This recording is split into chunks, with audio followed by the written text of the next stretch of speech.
오늘은 문화의 비유를 통해서 우리에게 주시는 하나님의 말씀을 살펴보기를 원합니다. 오늘 본문인 누가복음 이 19장에 나오는 문화의 비유는 예수님께서 예루살렘으로 가시는 길에 여리고라는 지역을 들르시게 되었습니다. 이 지역에서 삭개오를 만나신 뒤에 사람들에게 들려주셨던 이야기입니다. 이 비유의 내용은 어떤 귀족이 왕위를 받아오기 위해서 먼 나라로 떠나는 그런 장면으로 시작하고 있습니다. 예수님의 이야기를 듣고 있었던 많은 사람들은 이 비유에 나오는 장면을 잘 이해하고 있었습니다. 왜냐하면 이때 당시에 이 유대인들이 살고 있었던 팔레스타인 지역을 다스리는 이 왕이 되기 위해서는 당시에 로마 황제의 허락을 받아야 했습니다. 그동안 유대인들을 다스렸던 헤롯 왕이 죽고 새로운 헤롯인 아켈라오라고 하는 사람이 로마 황제에게 공식적으로 통치권을 받기 위해서 로마를 향해서 먼 길을 떠난 적이 있다는 것을 이 사람들은 너무나 잘 알고 있었습니다. 유대인들의 역사가였던 요세푸스의 기록에 의하면 이때 당시에 유대인들은 이 아켈라오를 너무나 싫어했다고 합니다. 왜냐하면 이 아켈라오가 유대인들의 명절이었던 이 유월절에 3,000명이라는 많은 유대인들을 죽였기 때문입니다. 그래서 그가 로마로 떠났을 때 유대인들은 그 사람을 제발 왕으로 세워주지 말라고 그렇게 로마 황제에게 사람을 보내서 탄원을 했다고 합니다. 예수님은 이때 당시에 모든 사람이 다 알고 있었던 이 사건을 가지고 오늘 본문에 나오는 비유를 말씀해 주시고 계셨습니다.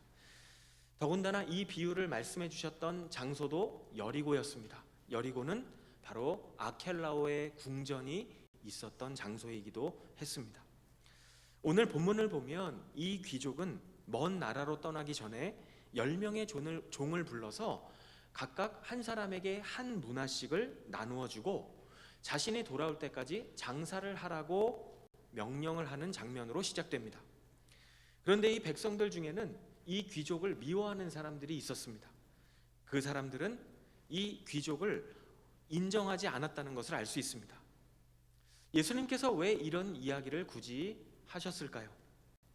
오늘 본문이 시작되는 이 11절에서 말씀하시고 계시는 것처럼 이때 당시에는 많은 사람들이 예수님이 예루살렘에 도착하게 되면 정치적인 모든 반대파들을 예수님께서 다 제거하고 아주 강력한 국가를 세울 것이라고 기대하고 있었습니다. 그런데 예수님의 계획은 달랐습니다. 예루살렘에 가게 되면 예수님은 십자가에서 죽게 될 것이고 그리고 3일 만에 부활하신 후에는 다시 하늘로 올라가실 예정이었습니다. 그리고 때가 되었을 때 예수님은 이 땅에 다시 오시게 될 것인데 그때에는 세상을 심판하시는 심판자로 오시게 되는 것, 그것이 바로 예수님의 계획이었습니다. 그리고 예수님이 이 땅에 계시지 않는 그 시간 동안 많은 사람들은 예수님을 반대할 것임을 예수님은 이미 알고 계셨습니다. 그랬기 때문에 이 비유의 내용을 통해서 앞으로 일어나게 될 일들을 많은 사람들 앞에서 미리 말씀해 주시고 계신 것입니다. 예수님께서 이 땅에 계시지 않는 시간 동안 예수님의 제자들은 이 땅에서 감당해야 할 사명이 있었습니다. 그 사명은 오늘 본문에 나오는 문화로 비유되고 있습니다. 오늘 비유에 나오는 이 귀족은 종들에게 똑같이 문화 하나씩을 주었습니다. 바로 이 부분이 마태복음 25장에 나오는 달란트 비유와 다른 부분입니다. 달란트 비유는 뭐라고 이야기하고 있는가 하면 주인이 각기 그 재능대로 종들에게 달란트를 다르게 나누어 줬다고 이야기합니다. 어떤 사람에게는 5달란트를 주었고 어떤 사람에게는 2달란트를 주었고 어떤 사람에게는 1달란트를 주었습니다. 주인이 종들에게 달란트를 나누어 준 기준을 보니까 각각의 재능에 맞게 나누어 주었다라고 성경은 말씀하고 있습니다. 이 말의 뜻은 주인이 자기 종들의 재능을 이미 다 파악하고 있었다는 것을 의미하기도 합니다. 주인이 보기에 이 친구는 5달란트를 맡겨줘도 감당할 수 있는 능력과 재능이 되겠구나. 그래서 5달란트를 맡깁니다. 주인이 보기에 이 친구는 2달란트 정도의 사명을 맡기면 감당할 수 있겠구나. 그런 사람에게는 2달란트를 줍니다.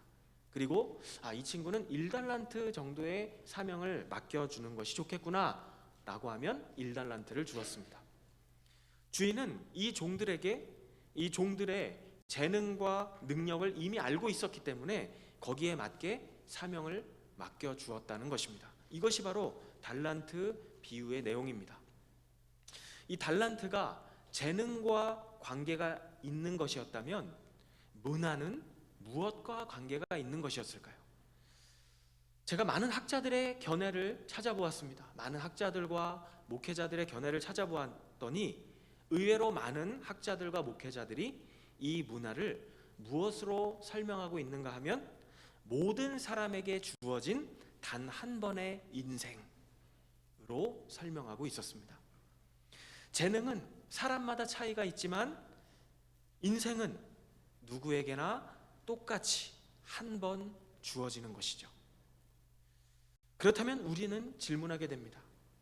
우리에게 주어진 단 한 번의 인생을 어떻게 사는 것이 열 문화를 남기는 인생이라고 말할 수 있을까요? 오늘 본문에 나오는 비유를 통해서 우리에게 주어진 인생을 어떻게 하면 가치 있게 살 수 있는지에 대해서 함께 살펴보기를 원합니다. 오늘 함께 나눌 내용은 이것입니다. 가치 있는 인생을 살기 위해서 우리가 기억해야 할 비유의 교훈은 무엇일까요? 첫 번째로 예수님을 인생의 주인으로 인정하며 예수님과 바른 관계를 맺는 것, 그것이 오늘 본문의 중요한 교훈입니다. 오늘 비유를 자세히 살펴보게 되면 10명이 같은 공동체 안에 있습니다. 10명이 같은 공동체 안에 있었지만 이 10명의 사람들이 모두 주인을 동일한 관점으로 바라본 것은 아니었다는 것을 알 수 있습니다.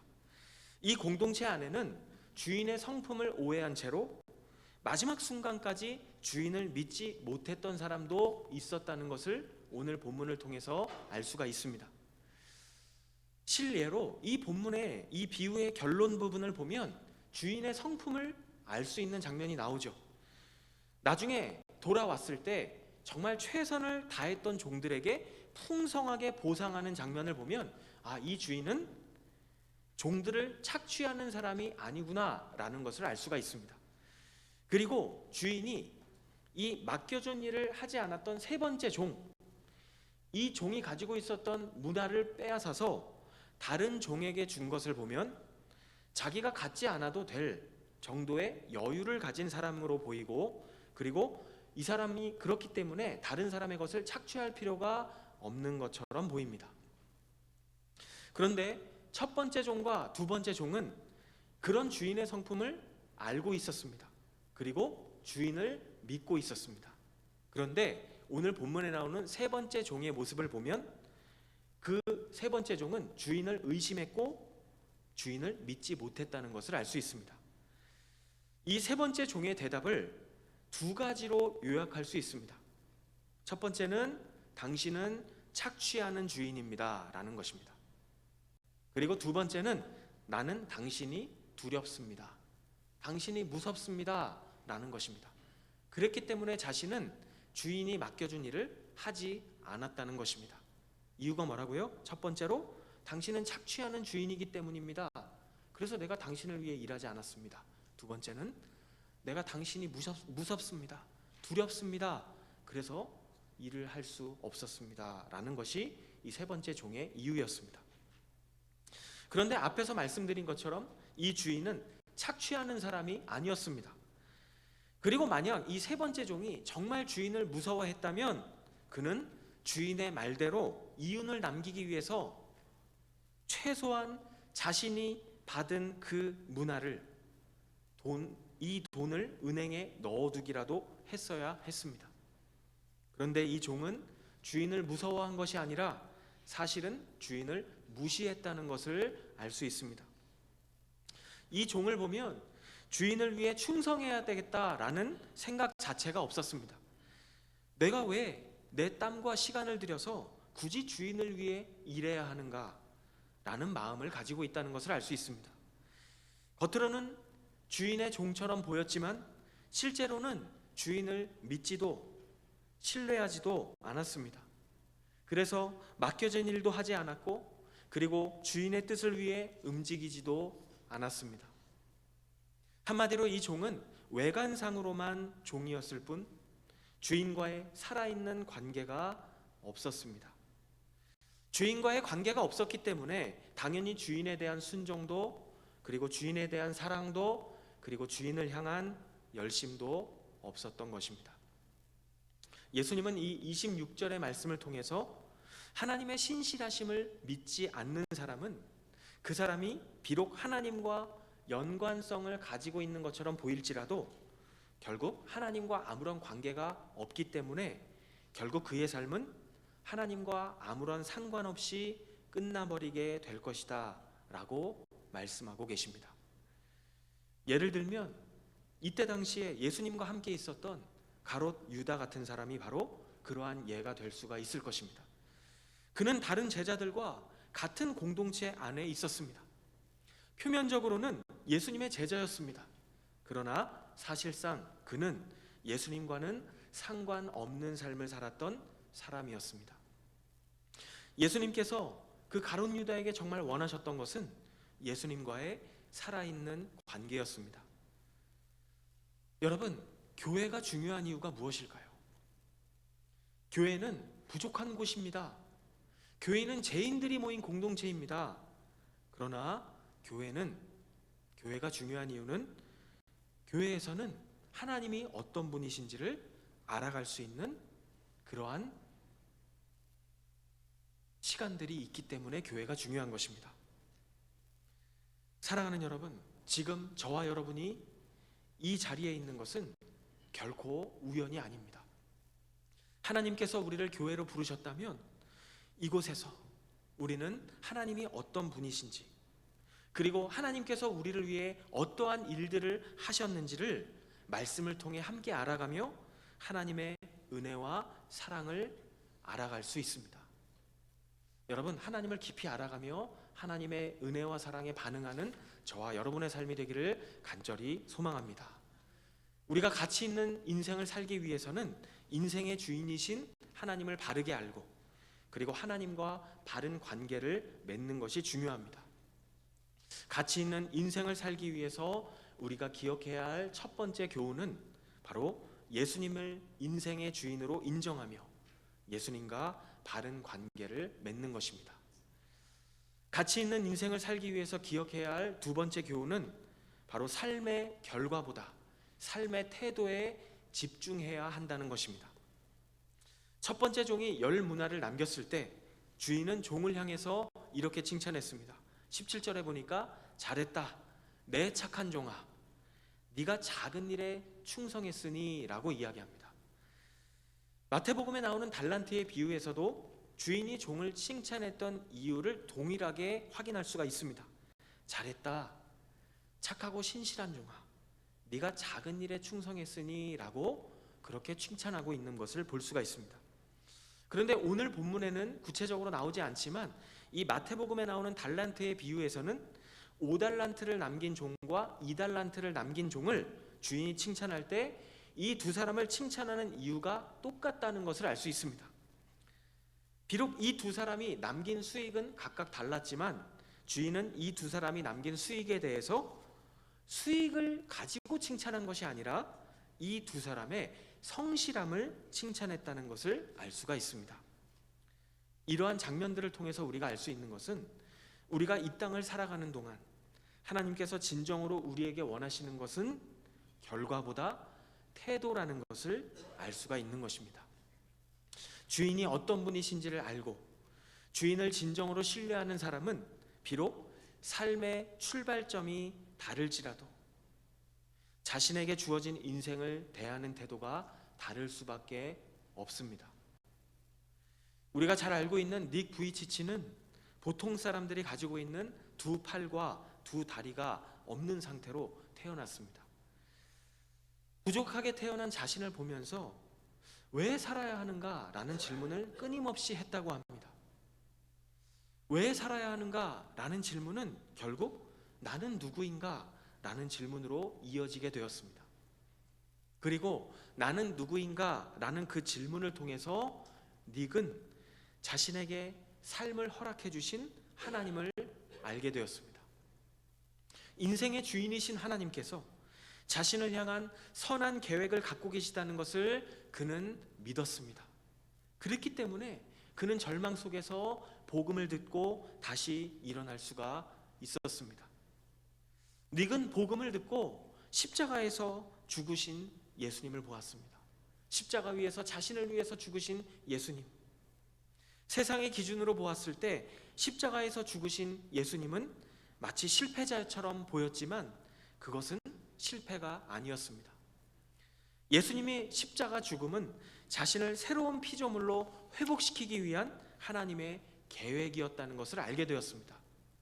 하나님의 계획에 따라서 사랑하는 여러분, 우리가 예수 그리스도를 내 삶의 구원자로 그리고 내 삶의 주인으로 믿고 받아들이게 되면 하나님은 예수님께서 우리의 죄값을 대신 해결해 주신 것으로 인정하시기 때문에 내 죄로 인해 멀어졌던 하나님과 나와의 관계가 다시 회복이 된다고 성경은 그렇게 우리에게 말씀하고 있습니다.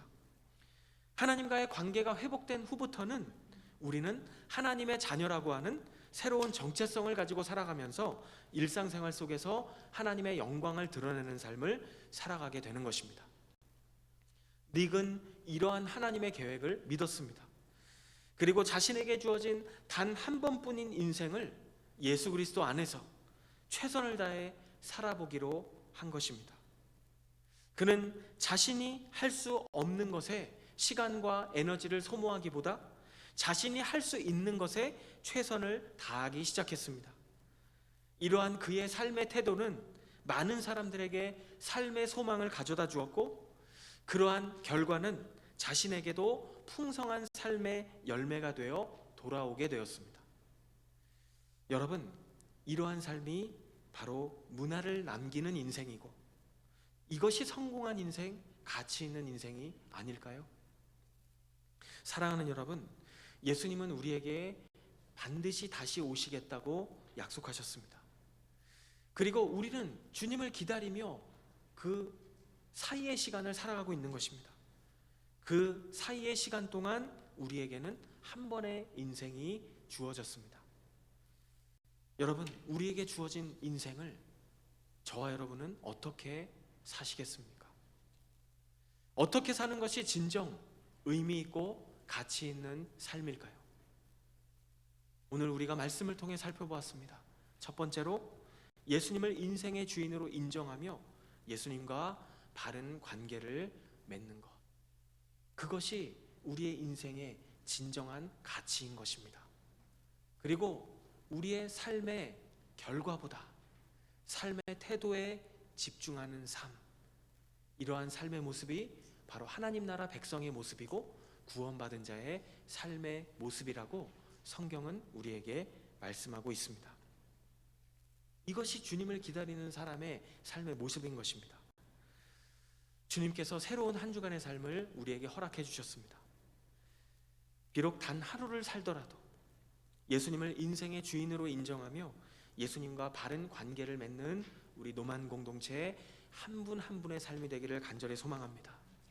그리고 삶의 결과보다 삶의 태도에 집중하며 내가 할 수 있는 것에 최선을 다하는 삶. 우리 공동체에 계시는 한 분 한 분의 삶이 다 그러한 삶이 되기를 저는 간절히 말씀을 준비하며 기도했습니다. 바로 그러한 삶을 통해서 하나님의 기쁨이 되는 저와 우리 모두의 한 주간의 삶이 되기를 간절히 소망합니다. 우리 이 시간 말씀을 기억하며 합심해서 함께 기도하기 원합니다.